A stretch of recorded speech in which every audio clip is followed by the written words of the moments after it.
Hi, everybody. Welcome once again to the Spartan Sports Report here on TV3. Sam and I are happy to have the track and field coach of CHS with us, Mr. Jeff Cooley.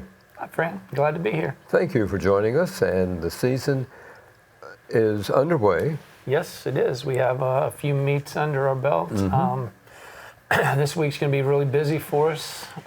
We have a meet Tuesday, Thursday, and Saturday, so we'll be busy this week.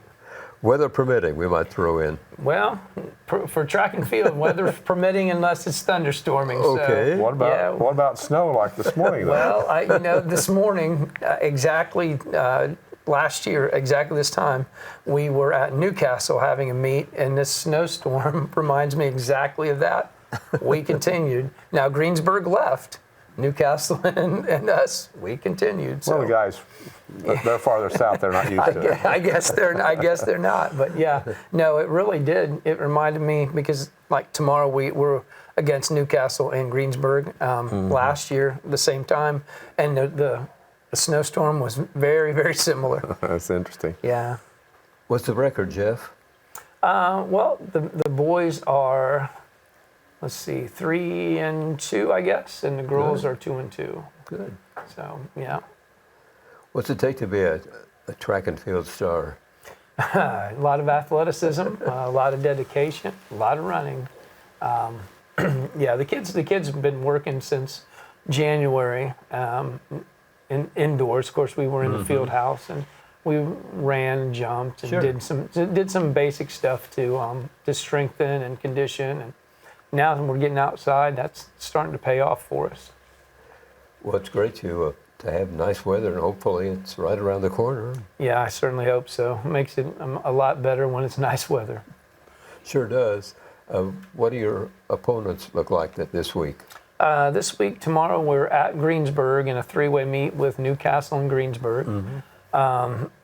Thursday, we go to Franklin to the Bill Self Invitational.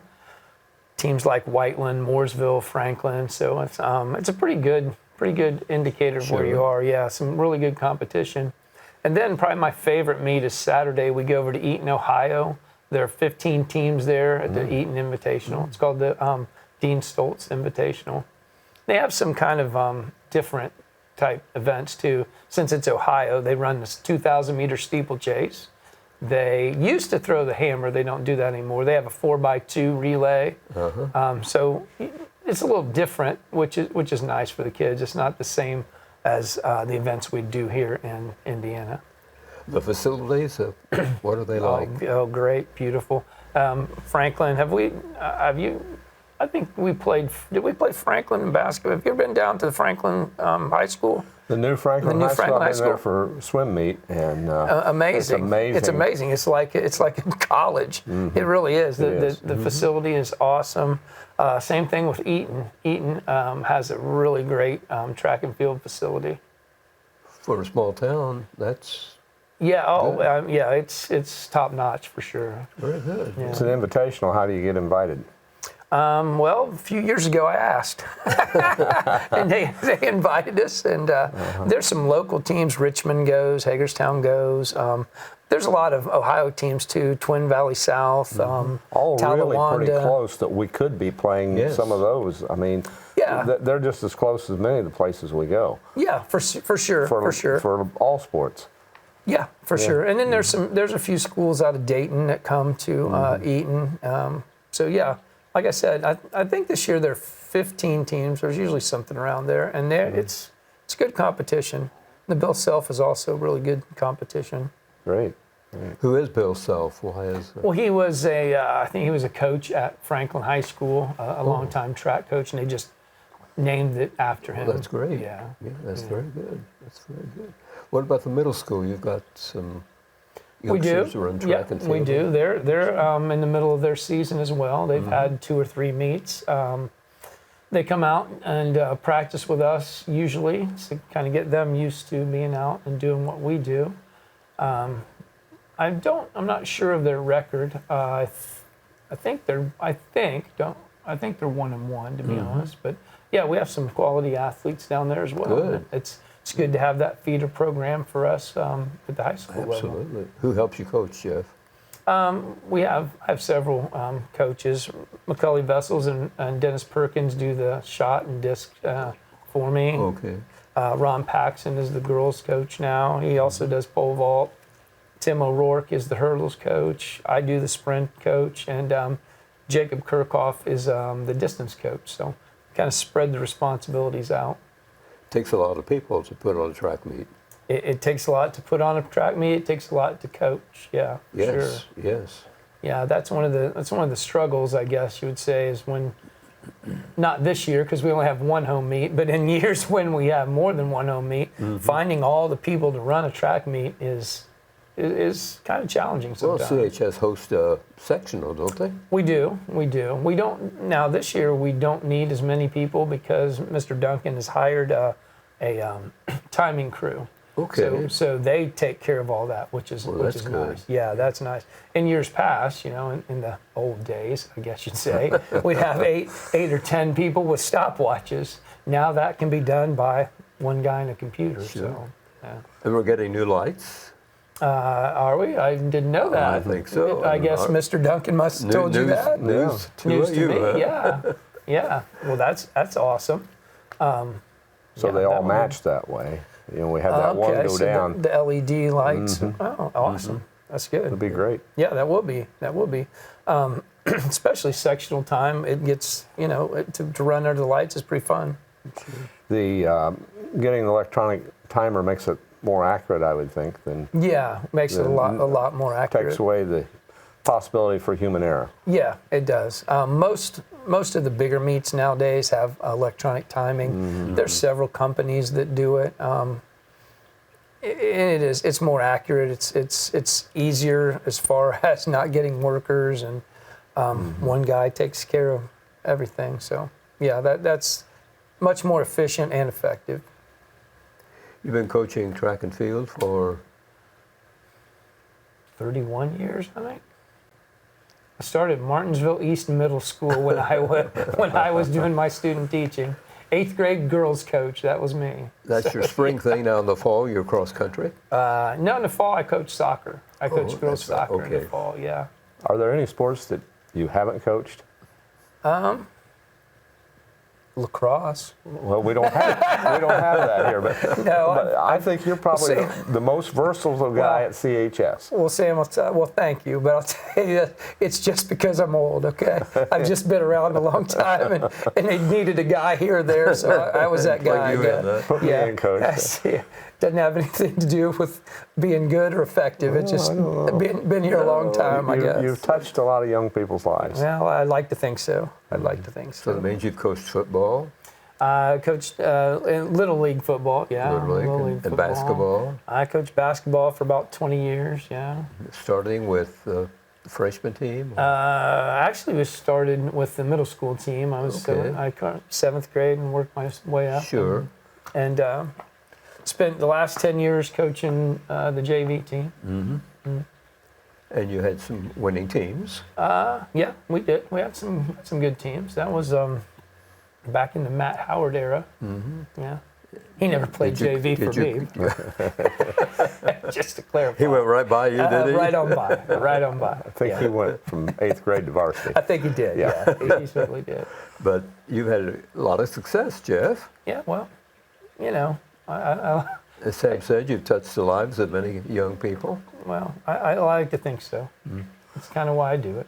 So now you're doing track and you do girls soccer. Of all the things you've coached, do you have a favorite? No, I guess probably.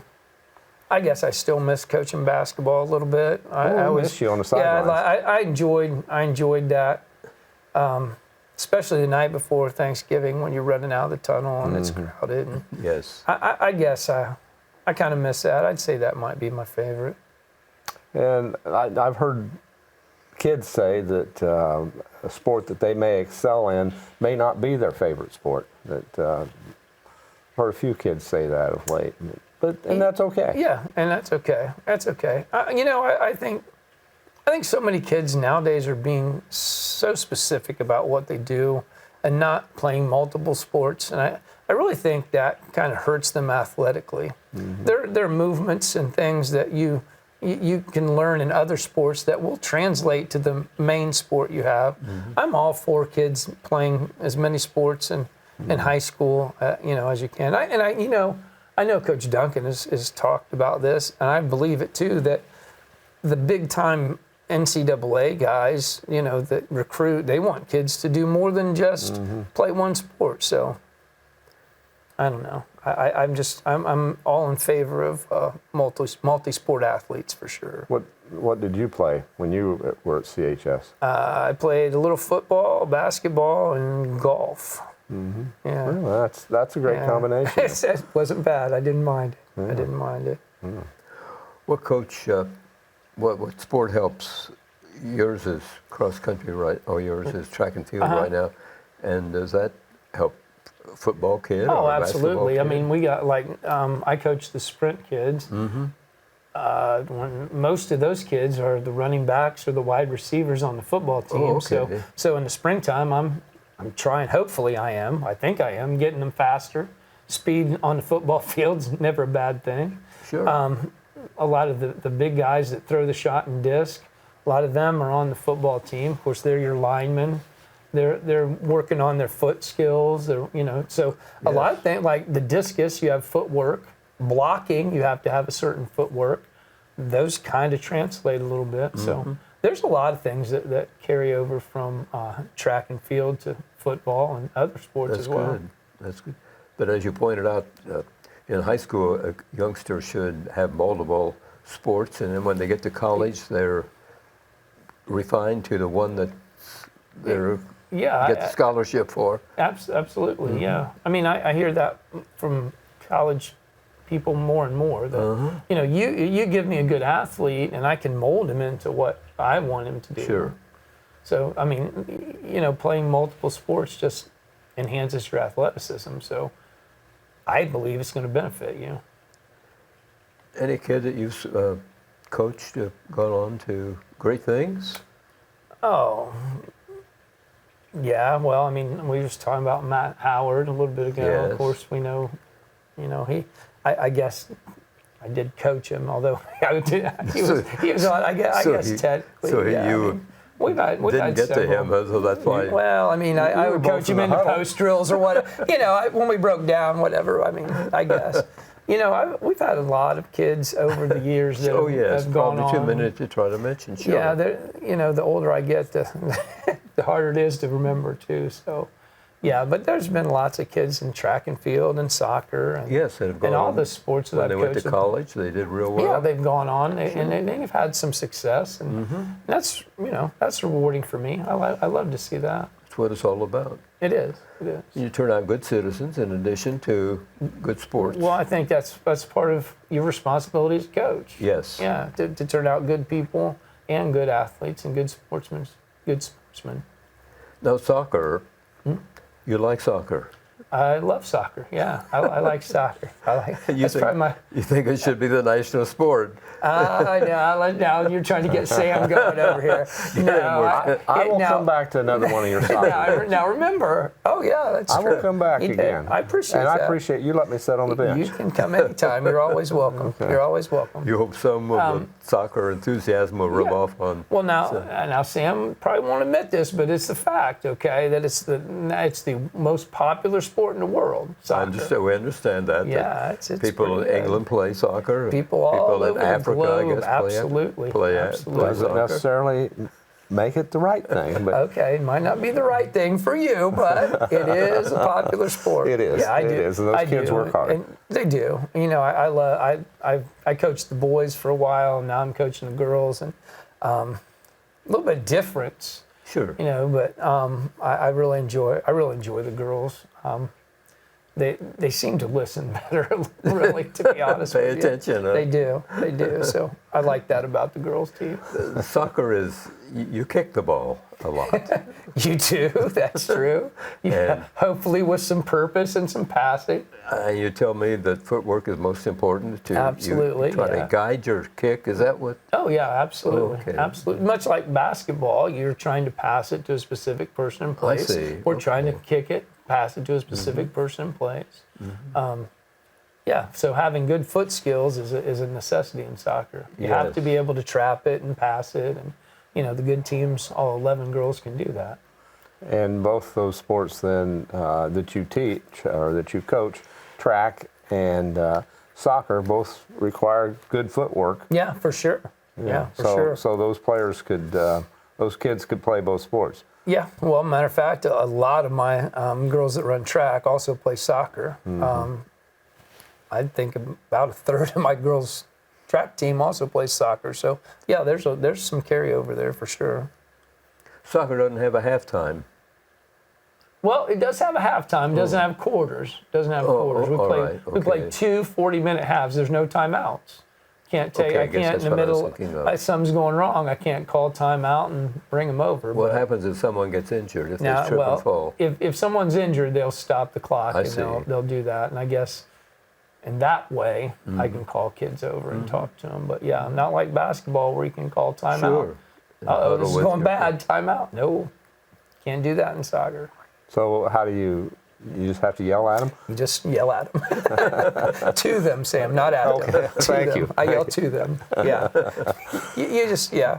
You have to, and sometimes when they're on the far end of the pitch, it's a little challenging. But, you can always, I've found that a substitute for the person who's not doing exactly what I want, that's an effective method. When you get them out and you explain to them what they need to do. And that can be true in many sports. Oh, absolutely. Absolutely. Yeah. Explain the time in soccer. I mean, the clock goes down or the clock goes up? It depends. In high school soccer, we count down. Okay. In professional soccer, they count up. In Does that make sense? Not Why really. doesn't high school do the same way? I You don't know cannot that. explain. I do not know that. I do not. Maybe the clocks aren't set up to. You got to me do on that, I that don't one. know. I've coached soccer for a long, long time, but I do not know the answer to that. In professional soccer, they count up, and then if the referee has ever had to stop the clock, they add on extra time. In high school soccer, it starts at 40 minutes and works its way down. Say someone gets injured, the referee stops the clock, Okay. but there's no added time at the end. Just different. And then it reaches zero. Whoever leads wins. Correct. Or we can tie in soccer. You can tie in soccer. You can then, tie in soccer. Then what happens? Depends. In high school soccer, if say it's a non-EIAC game, it's just a tie, and we tie. If it's an EIAC team that say we're tied with Rushville, we go 2 7-minute overtimes. If we're still tied, it goes to penalty kicks. The best out of 5 penalty Okay, kicks. you hear of them winning on penalty kicks. Yes, yeah. So we do that for ties in the conference, but we would do that also for if we were tied in the sectional. But for other games like Union County, Centerville, that is not a conference game, we just wind up being tied. Okay, goes in the record that way. at Yep. the time. Yep. So your record, how like a basketball team would be 14-2. Well, a soccer team could be 14-1-1. Okay, so that's how So it many goes- games you play. Yeah, we play 16. 16, yeah, we play. yeah. We play 16 Okay. plus the sectional. Yeah. And our schedule is we've had the same schedule for 4 or 5 years. I kind of like it. It's 7 against the EIAC because you have to Okay, play all the- them. the conference And members. then we play 9 pretty local teams. Yes. Teams like Delta, Union County, Centerville, Knightstown. Who else we play? Anderson, and then all the EIAC teams. Do you substitute during the? Yeah. Now that's another interesting. In professional soccer, you can only have 3 substitutes total, the whole game. 3 substitutes. Somebody gets hurt in the end, you play a man down. You don't get I to see. substitute. Now in high school soccer, it's different. I have unlimited substitutions. I could sub Sam in for 2 minutes, bring Sam back out, put Sam in for 2 Okay. more minutes. Yeah, so there's unlimited substitutions there. How do you learn to be an official in soccer? They have clinics, actually. Matter of fact, some of my girls just went to a clinic over in Union County, and officials put on a clinic and teach you to be an official. Okay. Yeah, you can become certified and do soccer matches. Do you have trouble getting referees, officials? A lot of trouble. There are not. That seems to be Yeah. the That's trend right now. That's the trend, I think, in any sport: baseball, You're softball, right. Yes. soccer. Yes. People just don't want to do that. But yeah, The grief. yeah, exactly. You see the same soccer officials over and over because there just aren't very many of them. Sure. Yeah. Well, hopefully that will improve. I hope so. I don't know. The trend seems to be going the wrong way, but I certainly hope it does improve. Well, we congratulate you on your seasons. I mean, Well, thanks. you guys you do a great job. Yeah, we're almost a quarter of the way through our season now in track. You only have one home meet. That We was already had our home meet. opening It and was. senior night. It was opening and senior night. Track schedule is kind of quirky. We do a lot of three team meets, 4-team meets. Those rotate. Like, for example, tomorrow we're going to Greensburg. It's us, Newcastle, and Greensburg. Well, last year it was Newcastle's turn to host. This year's Greensburg. Next year will be ours. But it just so worked out this time that all the 3-way or 4-way meets somebody else hosted. So we only had that one. But it's a very quirky schedule this year. Who's good in our conference? Well, East Central. Yeah, they're good. Batesville always has a really good, strong team. Greensburg's usually pretty good. And then kind of the rest we kind of mix around. But yeah, I mean, East Central with the numbers that they're able to put out there are good year in and year out.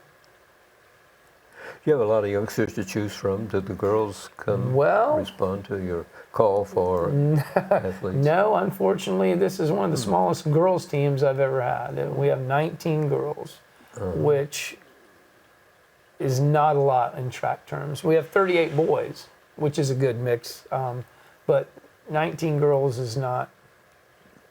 I'd like more, let's put it that way. Well, 19, you use 11, so... Well, in track, we're talking, in track we use just a different, every kid can run 4 events. Okay.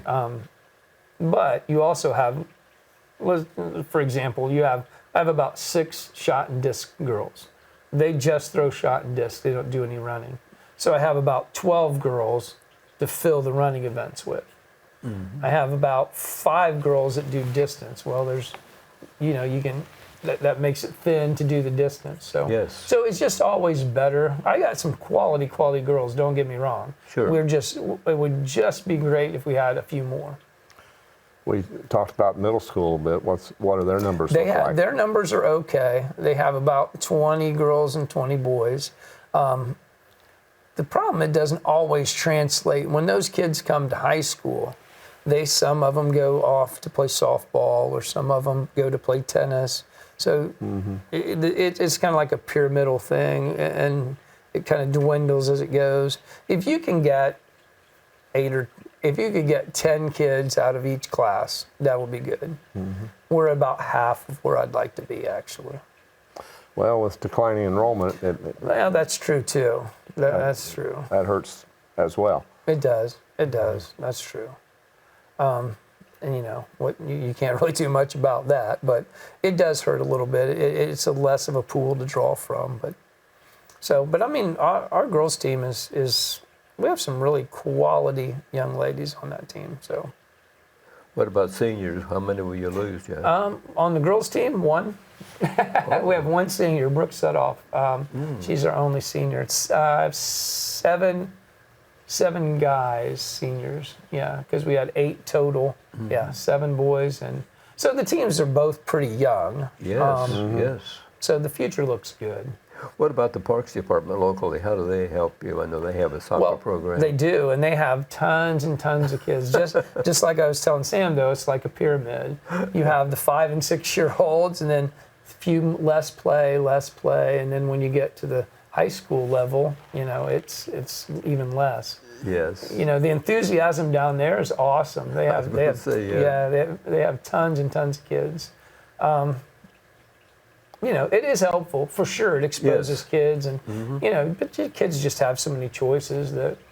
I always admire those kids though that make it to the top of that pyramid, that have stuck it out all those years. Oh, absolutely. And in some sports in high school, well, like in basketball, boys and girls, the seniors that maybe don't get to play, hardly get to play at all, but they stuck it out because they wanted to be part of the team. Right, for sure. And I admire those kids. Yeah, I do too. I absolutely do. In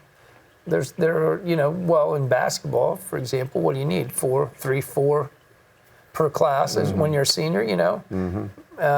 It's very tough. It's very tough to get to that top. So I agree.